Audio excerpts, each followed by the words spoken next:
Good morning, PeerScope, Board of Directors, Management, Jack, Gina, and Dan Pierce.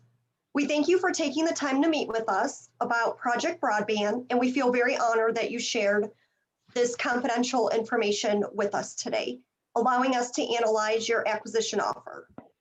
Thank you for coming to AASC, and allow me to introduce to you my colleagues over here. Stella is our analyst. I'm Ashley, the investment banking associate. We have Ann here, who is our VP, and Charles, who is our senior VP. I'm just going to go over a brief, quick background of Broadband Company's offer to Pierce Company. Broadband is a mid-sized service provider with over $5 billion in revenues. It's a very well-known company, very stable, steady growth. Their stocks traded around $5 per share for the past few years. However, in the last 20 days, it's been trading around $12 per share. The biggest thing that separates this from other companies is it operates most of its regions in the US and has strong presence in the rural areas, but there's no large presence in the Western US. So I'm going to go ahead and let Stella take over so she can go through Broadband's offer with you. Good. Thank you, Ashley. So now I would like to brief Broadband's offer. The first thing, they will offer cash of 35 million. And the second is a sailor note with 100 million per value, 5% payment in kind, subordinated security, and 7-year maturity, 0 principal amortization, and 100 bullet principal repayment at majority.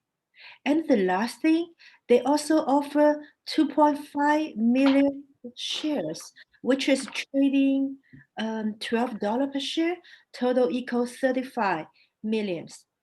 And the Pierce family will be restricted from selling share within only 3 years. And next, I would like to let our Vice President to share more details information. Okay. Good morning, everyone. Good morning, Board of Directors, Pierce family, and management level. Here we have Pierce's comparable companies. We assumed for PeerScope, looking at its small size, we assume company G, H, and I as its comparable companies based off of their EBITDA margins.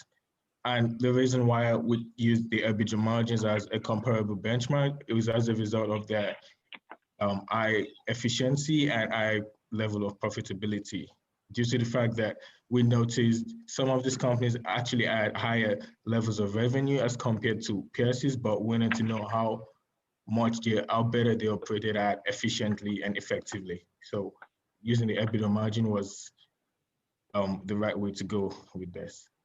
Also, yeah, go ahead, Anne. Yeah, I just wanted to add something to what he said. Also, we chose the EBITDA margin because companies that can compare using the EBITDA margin means that they have the same competitive forces. And also, it also shows that they are bounded by the same rules and regulations. And then they're also affected by the same inflation and deflation in the economy. So that's how come even when you have two companies of different sizes, they can have the same EBITDA margin. So that was why we went with the EBITDA margin. And then we added a size to it to get our comparable companies. Yeah. And also, based on the fact that we didn't get Broadband Co.'s statement deliberately, we assumed Broadband Co.'s comparable companies, which were company G, D, and I, based off of their stock price. Knowing that Broadband Co.'s stock price was at $12 per share, and they were trading $12 per share in the past couple of days, we assumed these three companies as their benchmarks based off of their stock price of $10.2, 15.9, and 8.9 respectively. So now Anne's gonna go over the evaluation offer the value of PS based off of the assumptions we made.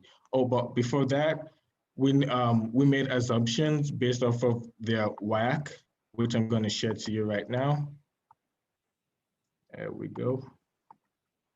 For PSCO company, we arrived at a WACC of 4.25% based off of a risk-free rate of 3.1%, and we assumed this risk-free rate using the 10-year US government treasury bond, and we arrived at a beta of 0.45 based off of our comparable companies GHI, as I mentioned earlier. We got the average of those companies, and that's how we arrived at that. And also, we arrived at the market risk premium of 6% based off of our comparable companies to PSCO. And here you can see the sensitivity analysis for that, which shows that 6%, and at the beta of 0.45, they have a WACC of 4.25%. So Anne's gonna go over the two methods we used in arriving at our equity value. Okay, so in doing that, we use the DCF analysis, the M&A, and then the public comp model. But for the DCF analysis, we chose the EBITDA multiple method approach and then a perpetuity growth method. So for our terminal multiple, we use a 10.4, which is the mean of the EV EBITDA of recent transactions that have happened so far of comparable companies. We use this because for terminal multiple, it measures the value of a company or the value of a company's project.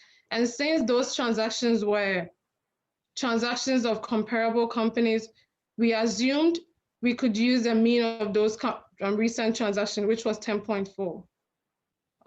Ashley is gonna go over how we got our terminal growth rate, which was what we used for our perpetuity growth method.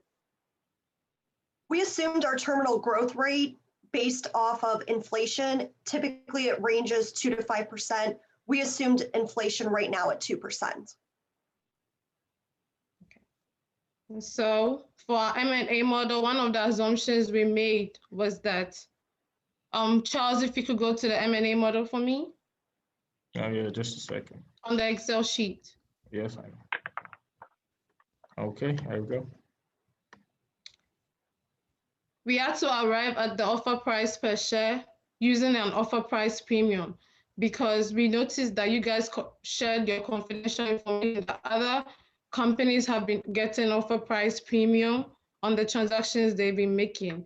And since those transactions were transactions of comparable companies, we took the median of the offer price premium they've been charging. And also to arrive at our shares outstanding, we took the average of the comparable companies we decided on, which was the company G, H, and I. So that was how we arrived at our transaction offer value and our transaction value as a whole. So based on our evaluation, Charles is going to tell us what PS is valued at based on the analysis we did. Okay. So Charles, if you could go to the based off of evaluation using the perpetuity growth method on the DCF model, we arrived at an equity value of $641.7 million for PSCO, and based off of the EBITDA multiple method, we arrived at an equity value of $279.4 million. And like my colleague said, and on the mergers model, after making our assumptions, we arrived at an offer value of $508.3 million. And based off of these assumptions and calculations we made, we realized BroadbandCo's offer was undervalued. So Anne, could you go on, please? Yeah, we came to the conclusion that it was undervalued because the offer value that the value of the consideration Broadband was making was valued at $125.6 million, and comparing it to all these analyses we made, that was how we came about the fact that Broadband's offer was undervalued. So because of that, if you see on our major M&A model, there was no goodwill created. So me and my team thought of it to make some modifications in Broadband's offer so as to make it more appealing to your company. So Charles, if you could go back to the PowerPoint, sorry. Yeah, I'm on a So PowerPoint. you guys, your company shared your confidential information with us that Jack wants to retire, but Dan is very interested in still having some ownership interest in your company and also being part of the management team. So we suggested that instead of 100% acquisition by broadband, your company should go with 50% acquisition. And also, we suggested that there should be an increment in the cash from 35 million to 50 million. And apart from that, we noticed that there was no coupon rate on the debt broadband wants to use to finance this transaction. And coupon rate is what shelters serve as a protective cushion for any debt when it comes to price declines. So that is why the value of it was reduced from 170 million to 125 million since we discounted it to the value today. So we suggested that there should be a 12% coupon rate so that it will shelter the debt from price declines. And also, broadband is a very big company with 5 billion revenues. So to acquire a much more, not a much more profitable company, but an equally profitable company like PS, we are suggesting that they increase their shares from 2.9 million to 5 million shares. And also, broadband is known for the fact that they've always come second place to any M&A deal. So should this transaction be closed, it's gonna clear up any speculation in the air, which could cause stock prices to skyrocket.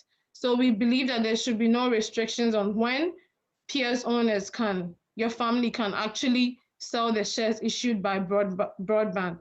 Because if PS and broadband come together, it's gonna clear speculations in the air, which could actually cause stock price to skyrocket, because we noticed that broadband was actually trading at $5 for a long time. But just because a company expressed, there was speculations in the air that a company was willing to acquire the company, it's made their stock price skyrocket to $12. And that's how it has been trading for the past 20 days. So should this deal be closed too, since broadband is known for the fact that they've never closed any deal, we believe it's gonna make stock price go up. And also, we thought of other strategic alternatives that your family and your company can actually embark on. As we discussed with your company before, we suggested some private equity groups are actually willing to help you raise capital by reducing your debt to EBITDA to 1.2. This is actually very good too, because if your debt to EBITDA is reduced to 1.2, that means you can raise more cash to finance your debt and get more cash for other expansion projects.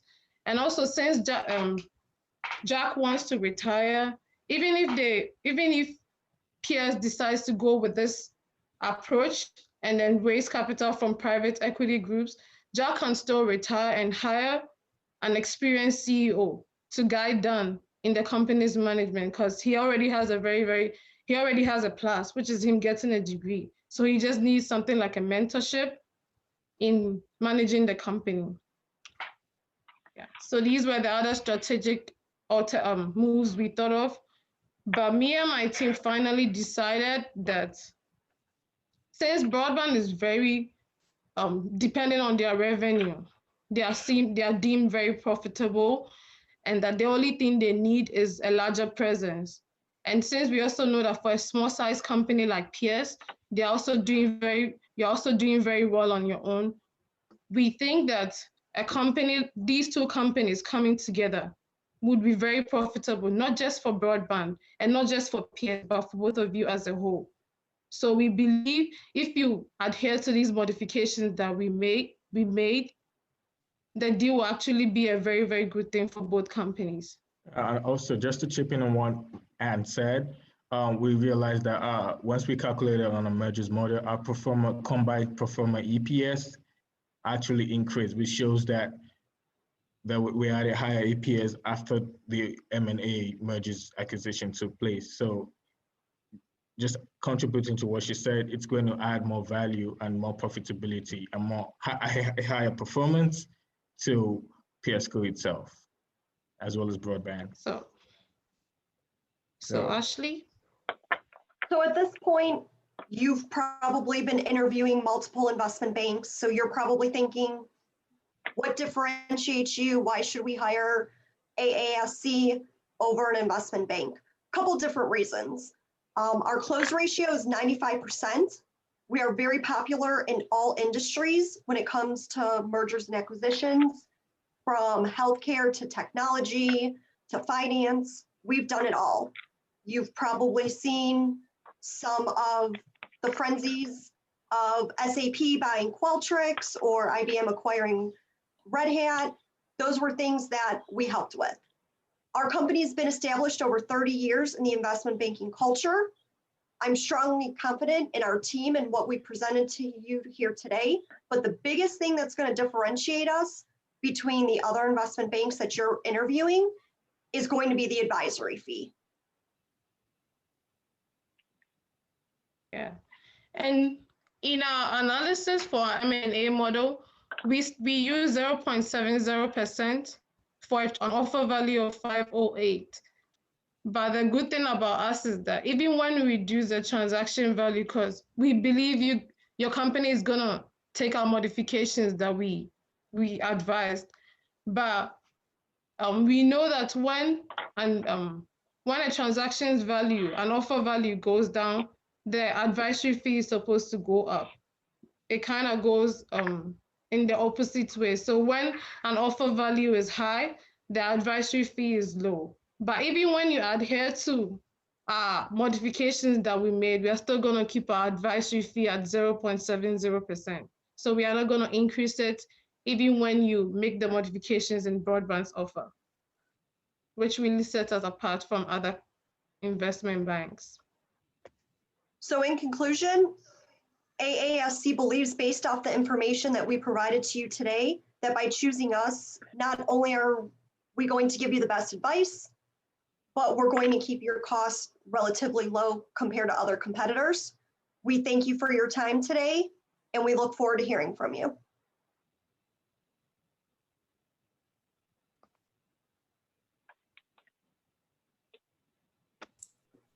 Any questions? I just have a quick, if I missed it, I apologize. If we did decide that we don't want to work with this other public company and wanted to go the private equity route, what would a private equity group pay us for the business?